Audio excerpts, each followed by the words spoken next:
Tak się prezentuje Mercedes Model 6. Jest to tak zwany już późny wariant z 1950 roku, numer seryjny 642 641. Musimy go obejrzeć dookoła. Charakteryzuje go już zakryta obudowa. Z każdej strony jest ochroniony przed kurzem.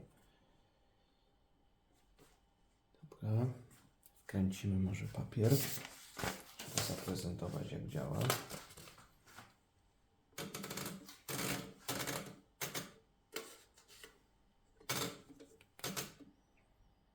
Tak, generalnie obsługa jest dosyć intuicyjna, podobnie jak na dzisiejszej klawiaturze komputera. Możemy zacząć od nowej linijki. Jest klawiatura numeryczna. Drugim znakiem poza cyfrą jest znak specjalny.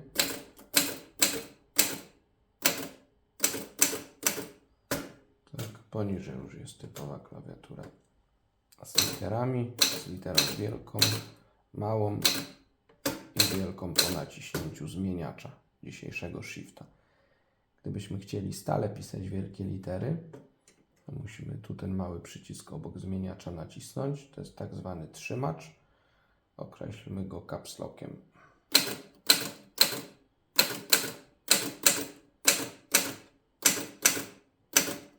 Żeby powrócić znowu do małych liter, dociskamy mocniej klawisz zmieniacza i wtedy wózek opada. Tutaj mamy duży klawisz odstępnika, dzisiejsza spacja.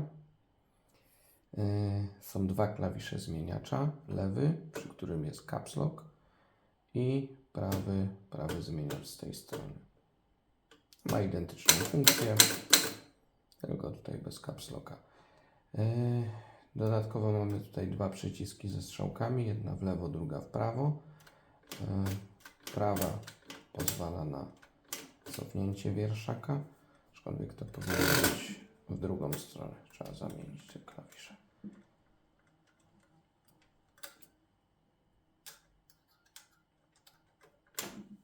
Tak, teraz są właściwe kierunki. To jest klawisz, który aktywuje tabulację. Wózek przesuwa się o zdefiniowaną ilość odstępów. I do nastawiania tabulacji używamy tego klawisza, który nastawia, a ten anuluje. Tutaj z tyłu są takie znaczniki tabulacji, dzięki którym można ustawić wózek na określonym miejscu. Będzie się zatrzymywał po naciśnięciu tego klawisza aktywującego tabulację, czyli tego. Spróbuję pokazać, jak to działa z tej strony. Tu mieliśmy ustawiony.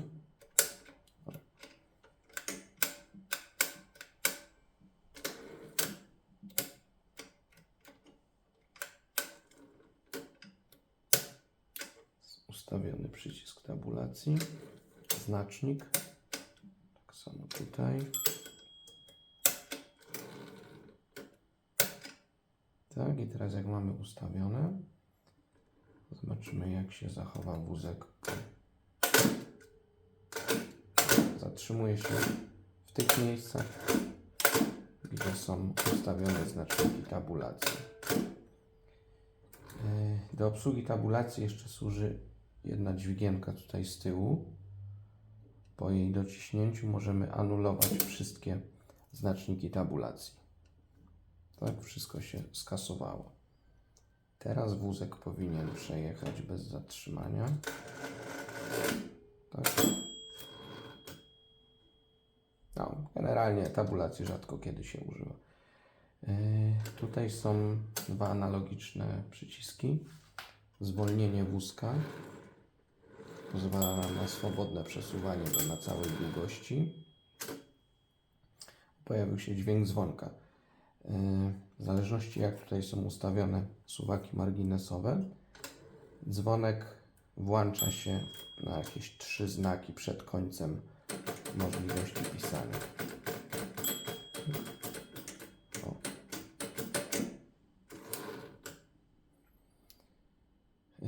Co jeszcze? Tutaj mamy zmieniacz koloru taśmy.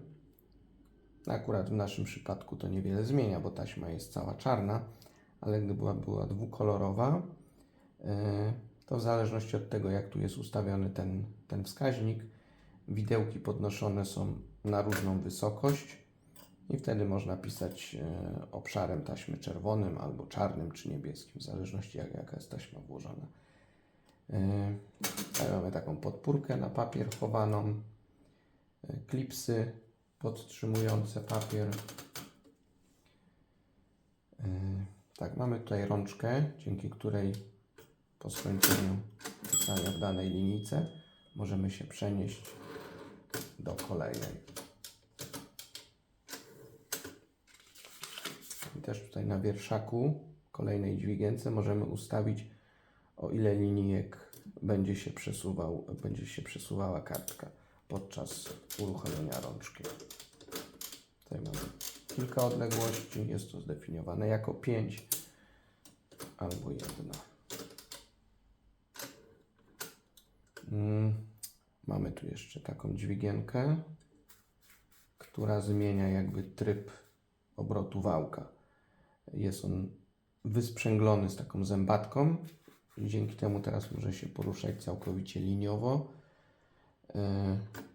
A możemy ustawić wałek dokładnie tak, jak chcemy, a nie jesteśmy ograniczeni przez skok koła zębatego, który jest w tym przypadku.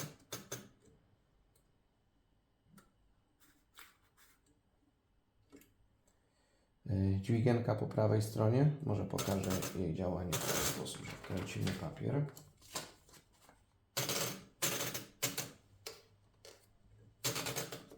Teraz gdyby się on nam nierówno ułożył, bo teraz papier jest nieruchomy, możemy zwolnić tak zwany docisk wałka i ustawić papier tak, jak nam odpowiada to.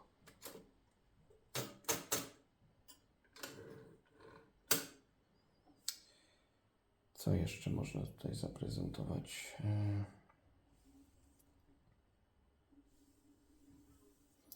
A tutaj możemy ręcznie obracać taśmę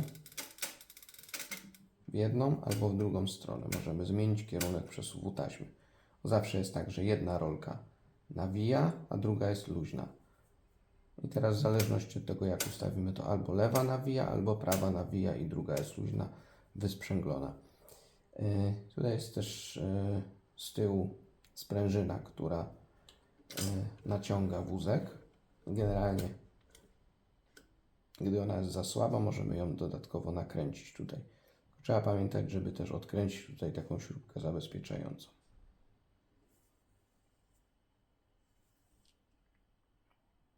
Generalnie chyba tyle. Chociaż może jeszcze taka ciekawostka, w Mercedesach można łatwo wyciągnąć całą klawiaturę. To umożliwia wymianę klawiatur i pisanie z użyciem różnych na przykład języków. Można też łatwo czyścić maszynę. Pokażę pokrótce, jak to zrobić. Najpierw musimy tutaj odkręcić te dwie śruby z lewej, z prawej strony.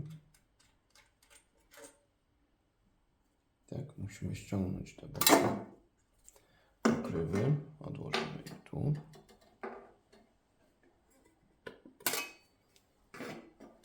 Wprawna ręka potrafi to zrobić bardzo szybko. Ściągamy te dwie przyciski od cofacza, od tabulacji. Podnosimy wózek. Będzie nam łatwiej wyciągnąć. I używając tutaj z boku 2 palców w zasadzie jesteśmy w stanie wyciągnąć cały ten segment z szcionkami. Jest po wyczyszczeniu.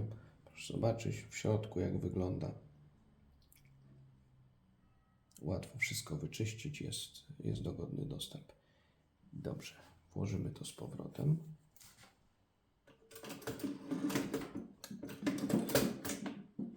Też dosyć prosto. Zakręcamy śrubki. Trzeba docisnąć dobrze do końca ten segment z czcionkami, żeby potem tu w jednej linii był otwór na śrubę. Tak.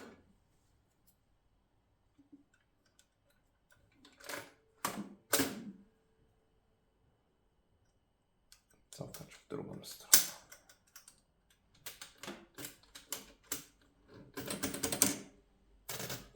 No i wszystko działa. Zmierzymy jeszcze tą maszynę. Tylko przyniosę sobie metr.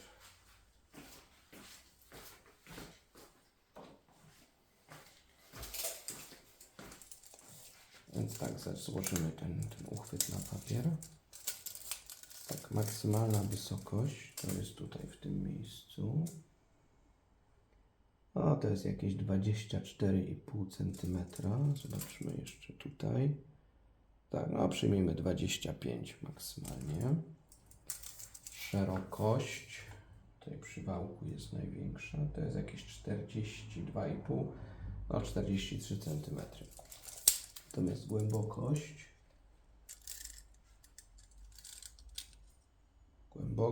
No to jest jakieś 35,5 cm. 36 w zaokrągleniu.